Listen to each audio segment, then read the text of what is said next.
Welcome students, welcome to the class. हमने अपनी previous class में दो सिद्धांतों का जिक्र किया। सिद्धांत सोशल प्रॉब्लम के, थ्योरीज ऑफ सोशल प्रॉब्लम, जिसमें सोशल डिसऑर्गेनाइजेशन की बात करी थी और कल्चरल लैग की बात करी थी। आज हमारे इस लेक्चर में हम थ्योरी ऑफ वैल्यू कॉन्फ्लिक्ट की बात करते हैं, मूल्य के संघर्ष की बात करते हैं। फुलर एंड क्यूबर, हार्पर, वॉलर आदि विद्वानों ने सामाजिक समस्या का कारण मूल्य के संघर्ष, टकराव, अस्वीकृत मतभेद आदि को बताया है। क्यूबर के अनुसार वैल्यूज़ में जब टकराव होता है, मूल्य में जब टकराव होता है, उसके कारण जो है सामाजिक विघटन उत्पन्न हो जाता है और सामाजिक समस्या पनपती है। क्यूबर एवं हार्पर के विचार में, the view of Harper and Cuber, सामाजिक समस्या का कारण पीढ़ियों के मूल्य में संघर्ष, conflict among the values of different generation. आपने देखा होगा एक कॉन्सेप्ट है, जनरेशन गैप की बात करते हैं। एक पीढ़ी और दूसरे पीढ़ी में जब गैप होता है, विचारों में जब भिन्नता होती है, उसके कारण भी जो है टकराव उत्पन्न होता है। और टकराव की वजह से आप कई बार तो मतलब इतना ज़्यादा टकराव हो जाता है दो पीढ़ी के मध्य कि कई बार ऐसी घटनाएं भी हमें देखने को मिलती है जिसमें बच्चे जो है वो अपने परिवार छोड़ के भी चले जाते हैं घर से। प्रौढ़ पीढ़ी के मूल्य, जैसे जो हमारी पुरानी पीढ़ी है, एग्जाम्पल अगर हमें दें तो वह विवाह की पवित्रता, रूढ़ियों की निष्ठा, परंपरा के अनुसार कर्ता का सर्वाधिकार संपन्न व्यक्ति होना आदि को महत्व देते हैं। जबकि युवा पीढ़ी के मूल्य अधिनायकवाद, व्यक्तिवाद, व्यक्तिगत योग्यता, असमान अधिकार पर जोर देते हैं। युवा पीढ़ी समानता का अधिकार मांगती है तो प्रौढ़ पीढ़ी नहीं देना चाहती है। इससे उनमें पारिवारिक व्यक्तिगत समस्या उत्पन्न हो जाती है जो कि उग्र रूप धारण करके सामाजिक समस्या का रूप धारण कर लेती है। फुलर के व्यूज़ में यदि देखें तो व्यक्तिवाद या व्यक्तिगत स्वार्थी संबंधी मूल्य प्रबल हो जाते हैं। व्यक्ति के इंडिविजुअल जो इंटरेस्ट जो होते हैं वो बहुत इम्पॉर्टेंट होते हैं और कलेक्टिव हित में या कलेक्टिव इंटरेस्ट की ओर उनका ध्यान कम रहता है, जिनके कारण कर्तव्यों की अवहेलना हो जाती है और इसकी वजह से सामाजिक समस्या उत्पन्न हो जाती है। You always keep on talking about this is my right, this is my right. आप भूल जाते हो कि your rights stops when your neighbours right starts. जब आपके पड़ोसी के अधिकार शुरू होते हैं तो आपके अधिकार वहाँ पर ख़त्म हो जाते हैं या रुक जाते हैं। वॉलर के विचार में अगर हम देखें तो व्यक्तिवाद और व्यक्तिगत संपत्ति संबंधी लोकाचार और मानववादी लोकाचार में संघर्ष के कारण सामाजिक समस्या उत्पन्न होती है। तो मानववादी लोकाचार जो ह्यूमनिस्टिक फोकवेज जो होते हैं, व्यक्तियों के हित में होते हैं, एक larger sector of the society के हित में होते हैं, वे जो है वो ज़्यादा उस पर ज़्यादा ना इम्पोर्टेंस देकर व्यक्ति के या व्यक्तिवाद पर या इंडिविजुअलिज्म पर जोर दिया जाता है, तो वहाँ एक संघर्ष की स्थिति उत्पन्न हो जाती है। और जब संघर्ष की स्थिति उत्पन्न होती है तो नो डाउट प्रॉब्लम अराइज हो जाती है और इन प्रॉब्लम्स की वजह से जो है समाज में डिसऑर्गेनाइजेशन होता है और disorganisation itself is a social problem. आलोचना अनेक सामाजिक समस्या, मूल्यों के संघर्ष के अतिरिक्त अन्य कारण जैसे सामाजिक विघटन, सांस्कृतिक विलंबन, व्यक्तिगत विचलन आदि भी उत्पन्न होते हैं। सामाजिक समस्या सिर्फ वैल्यू कॉन्फ्लिक्ट से नहीं होते हैं, देयर आर वेरियस अदर्स वे या और भी कॉजेस है। For example social disorganisation, cultural lag, personal deviation, ये सारी चीज़ें भी जो है सामाजिक समस्या, इन सभी चीज़ों से भी सामाजिक समस्या उत्पन्न हो जाती है। अब हम बात करते हैं थ्योरी ऑफ पर्सनल डेविएशन।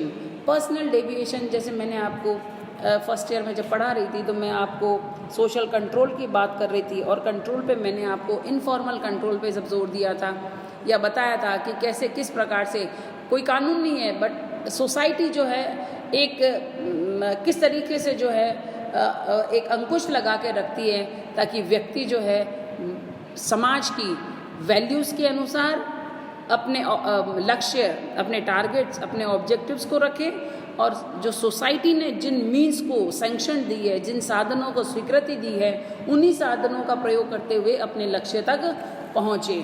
तो M.B.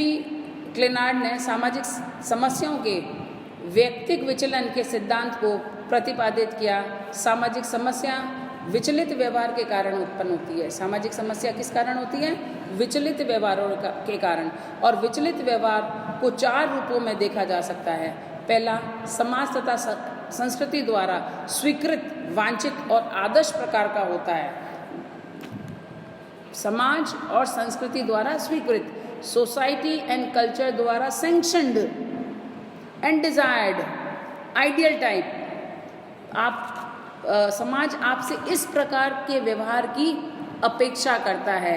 जैसे आपने देखा होगा कि लोग जो है श्रवण कुमार जैसे बेटे की अपेक्षा करते हैं कि हमारा पुत्र हो तो कैसा हो, श्रवण कुमार जैसा, कि उसमें वे सारी क्वालिटी। श्रवण कुमार आपको अगर नहीं है पता तो मैं आपको बता दूं कि उसके माता पिता अंधे थे और वो जो है अपने पालकी बनाकर अपने कंधे पे जो है माता पिता को जो है सारे धाम की यात्रा कराई, और राजा दशरथ के तीर से जो है श्रवण कुमार की जो है मृत्यु हो गई थी। और श्रवण कुमार के माता पिता ने जो है दशरथ को जो है श्राप दिया था कि तुम्हारे भी मृत्यु जो है अपने पुत्र के वियोग में हो, है ना। तो एक आज्ञाकारी पुत्र जो समाज और संस्कृति द्वारा स्वीकृत है परंतु करना आवश्यक नहीं, जैसे विधवा पुनर्विवाह, that those types of behavior which are sanctioned by culture and the society, but it is not necessary that you have to perform that. Widow remarriage, विधवा पुनर्विवाह, आपने कई बार एग्जाम्पल देखे होंगे अखबार में। अगर कोई ससुर अपने पुत्र वधू की अगर विवाह करता है, पुनर्विवाह, अगर उसके बेटे की मृत्यु हो जाती है तो समाज भी उसकी सराहना करता है, बट ज़रूरी नहीं है वो करे, है ना।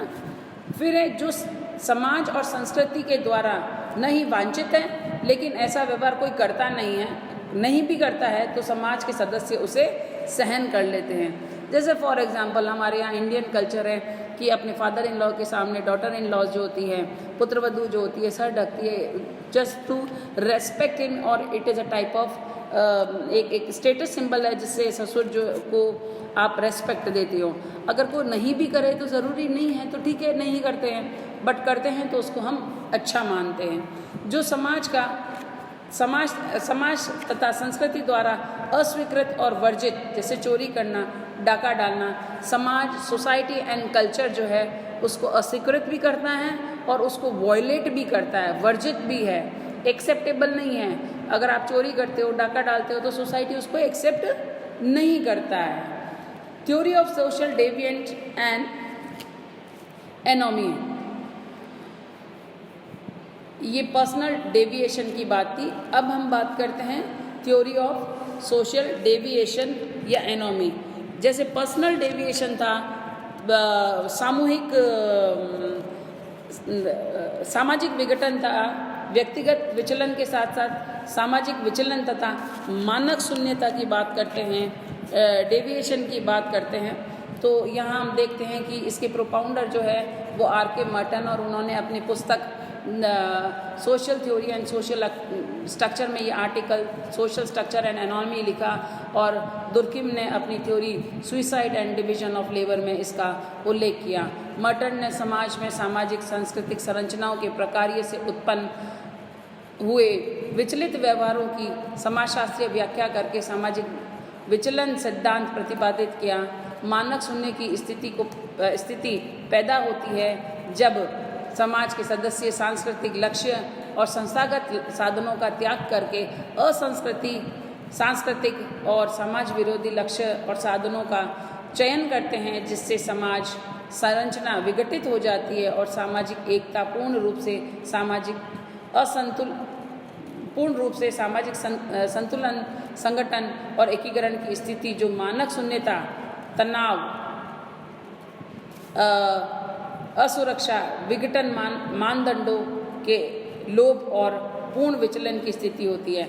अब इसमें मैं आपको थोड़ा सा एक चीज़ हाईलाइट यहाँ करना चाहती हूँ कि सामाजिक सांस्कृतिक संरचना, सोशल एंड कल्चरल स्ट्रक्चर। अब स्ट्रक्चर क्या होता है, ये लास्ट ईयर हम पढ़ा चुके हैं।